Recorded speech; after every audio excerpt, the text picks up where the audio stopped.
Müğənni Arzu xanım verdiyi səmimi açıqlama ilə diqqət mərkəzinə düşüb. Demokrat Azmillaza isnadən xəbər verir ki, onun şəxsi həyatı ilə bağlı etirafları sosial şəbəkələrdə geniş müzakirələrə səbəb olub.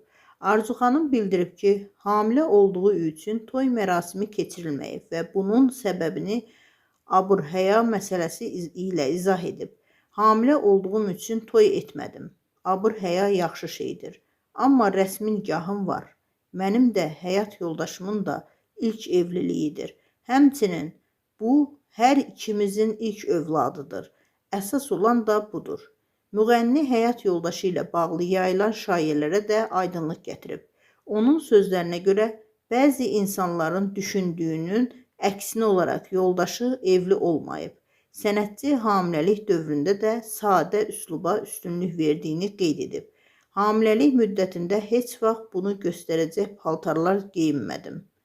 Belə şeyləri sevmirəm. İnşallah toyu övladımıza edərik. Arzu xanım oğlunun adını da ilk dəfə açıqlayıb. O bildirib ki, körpəsinin adı Atilladır və bu adı illər əvvəl arzulayaraq seçib. Müğənninin səmimi etirafı izləyicilər tərəfindən maraqla qarşılanıb və müxtəlif fikirlərin səslənməsinə səbəb olub.